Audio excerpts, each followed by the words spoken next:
Chapter 10. Power of the Mastermind. The Driving Force.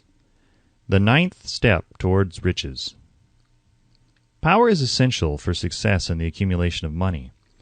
Plans are inert and useless without sufficient power to translate them into action. This chapter will describe the method by which an individual may attain and apply power. Power may be defined as organized and intelligently directed knowledge. Power, as the term is here used, refers to organized effort, sufficient to enable an individual to transmute desire into its monetary equivalent. Organized effort is produced through the coordination of effort of two or more people, who work toward a definite end in a spirit of harmony. Power is required for the accumulation of money. Power is necessary for the retention of money after it has been accumulated. Let us ascertain how power may be acquired. If power is organized knowledge, let us examine the sources of knowledge. A. Infinite intelligence. This source of knowledge may be contacted through the procedure described in another chapter with the aid of creative imagination. B. Accumulated experience. The accumulated experience of man, or that portion of it which has been organized and recorded, may be found in any well-equipped public library. An important part of this accumulated experience is taught in public schools and colleges, where it has been classified and organized. C. Experiment and research.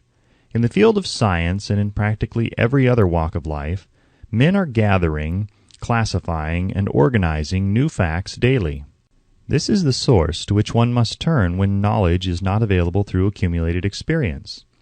Here, too, the creative imagination must often be used. Knowledge may be acquired from any of the foregoing sources.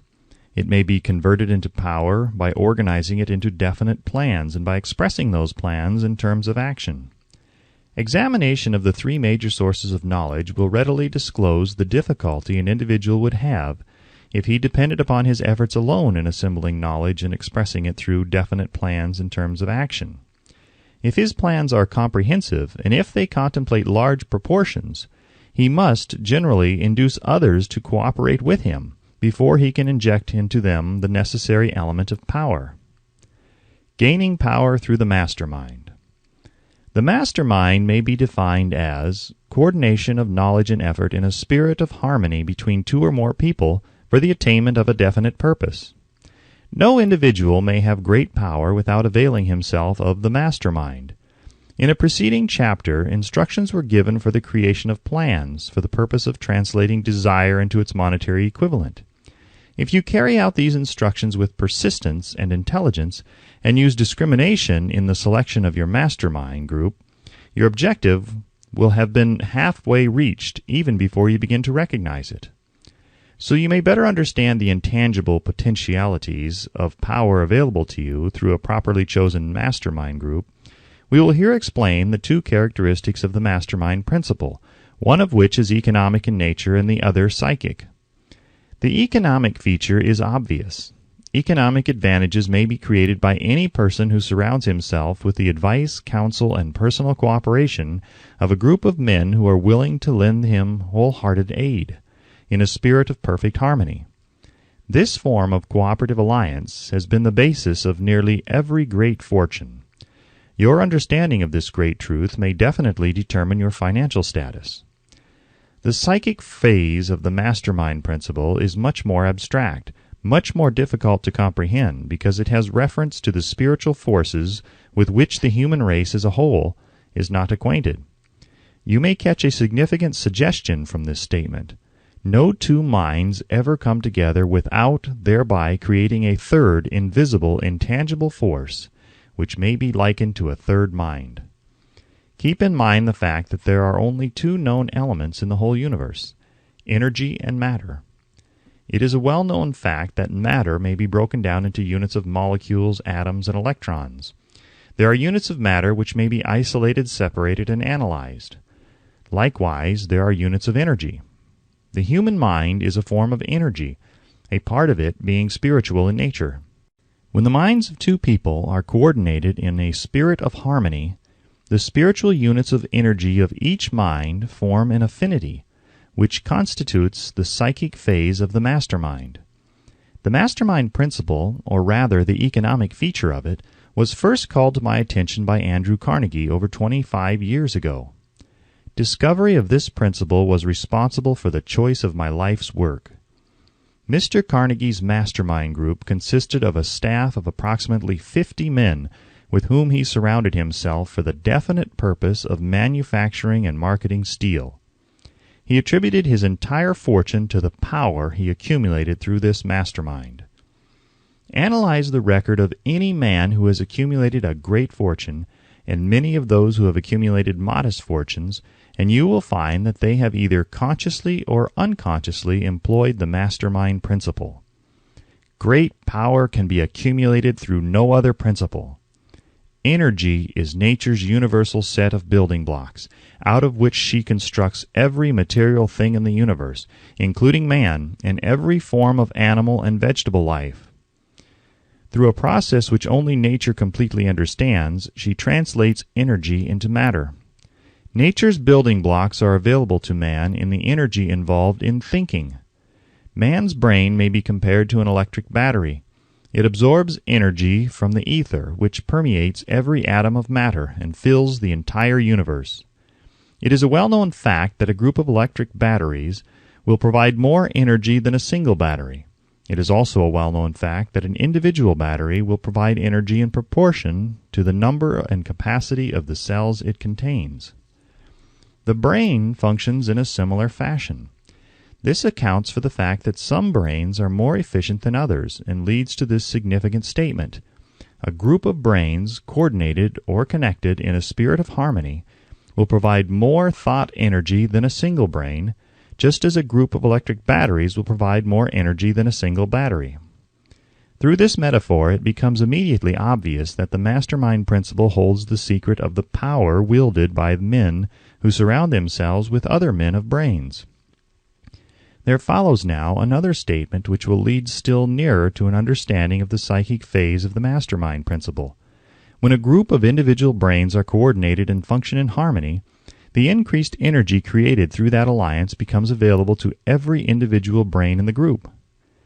It is a well-known fact that Henry Ford began his business career under the handicap of poverty, illiteracy, and ignorance. It is an equally well-known fact that within the inconceivably short period of 10 years, Mr. Ford mastered these three handicaps, and that within 25 years he made himself one of the richest men in America.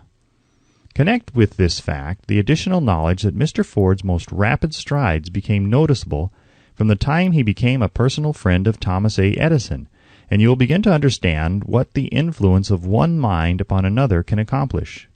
Go a step farther and consider the fact that Mr. Ford's most outstanding achievements began from the time that he formed the acquaintances of Harvey Firestone, John Burroughs, and Luther Burbank, each a man of great brain capacity, and you will have further evidence that power may be produced through friendly alliance of minds. There is little, if any, doubt that Henry Ford is one of the best-informed men in the business and industrial world. The question of his wealth needs no discussion. Analyze Mr. Ford's intimate personal friends, some of whom have already been mentioned, and you will be prepared to understand the following statement. Men take on the nature and the habits and the power of thought of those with whom they associate in a spirit of sympathy and harmony. Henry Ford whipped poverty, illiteracy, and ignorance by allying himself with the great minds whose vibration of thought he absorbed into his own mind.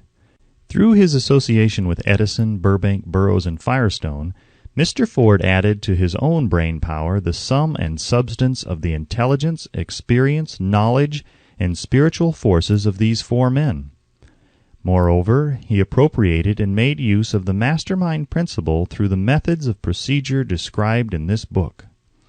This principle is available to you. We have already mentioned Mahatma Gandhi.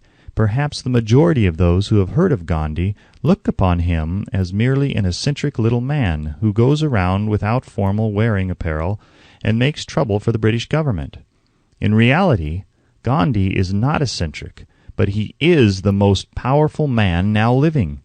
Estimated by the number of his followers and their faith in their leader, Moreover, he is probably the most powerful man who has ever lived. His power is passive, but it is real. Let us study the method by which he attained his stupendous power. It may be explained in a few words. He came by power through inducing over 200 million people to coordinate with mind and body in a spirit of harmony for a definite purpose. In brief, Gandhi has accomplished a miracle, for it is a miracle when 200 million people can be induced, not forced, to cooperate in a spirit of harmony for a limitless time. If you doubt that this is a miracle, try to induce any two people to cooperate in a spirit of harmony for any length of time. Every man who manages a business knows what a difficult matter it is to get employees to work together in a spirit even remotely resembling harmony. The list of the chief sources from which power may be attained is, as you have seen, headed by infinite intelligence. When two or more people coordinate in a spirit of harmony and work toward a definite objective, they place themselves in position through that alliance to absorb power directly from the great universal storehouse of infinite intelligence. This is the greatest of all sources of power. It is the source to which the genius turns. It is the source to which every great leader turns, whether he may be conscious of the fact or not. The other two major sources from which the knowledge necessary for the accumulation of power may be obtained are no more reliable than the five senses of man. The senses are not always reliable. Infinite intelligence does not err. In subsequent chapters, the methods by which infinite intelligence may be most readily contacted will be adequately described. This is not a course on religion. No fundamental principle described in this book should be interpreted as being intended to interfere either directly or indirectly with any man's religious habits. This book has been confined exclusively to instructing the reader how to transmute the definite purpose of desire for money into its monetary equivalent.